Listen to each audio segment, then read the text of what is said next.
Horses are known to be great equalizers.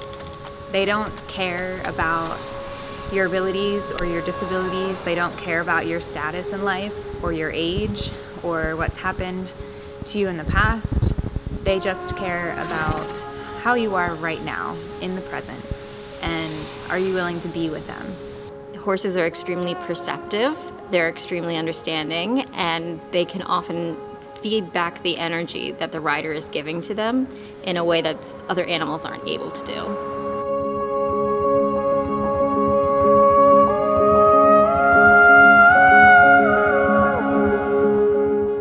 Greystone Manor assists people with different diagnoses through equine-related activities.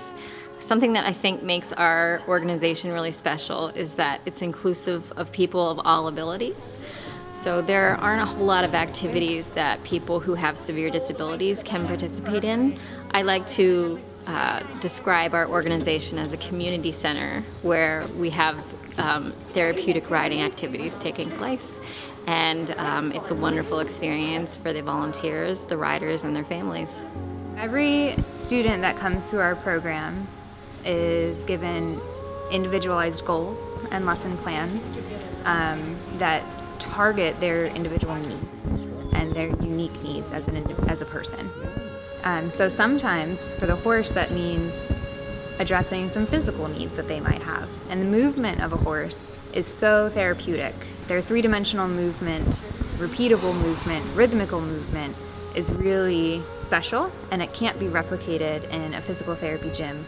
These horses here are so beautifully trained. They're right for the job, and there's such magic in these creatures.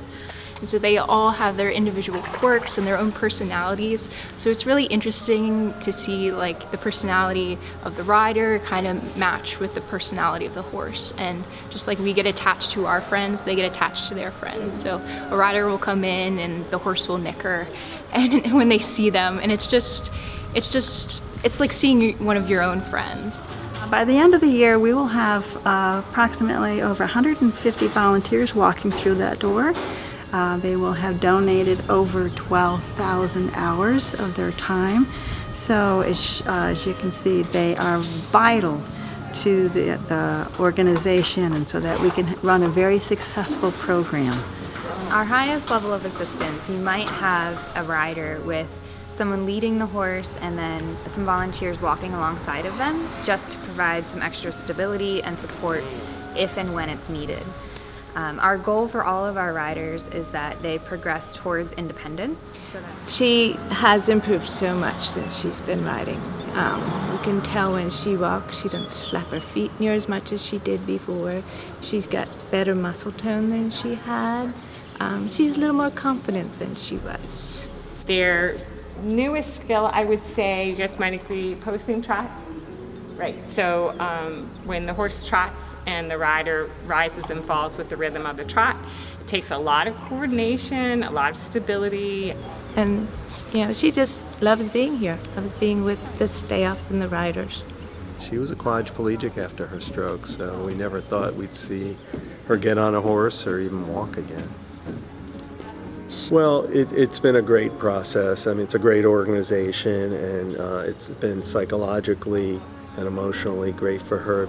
It's mentally therapeutic, but physically, using her core muscles, and she has right side spasticity, limited use of her right hand and right leg, yet when she gets on that horse, somehow her brain is able to focus and allow her to use her right hand in a way that at home she doesn't.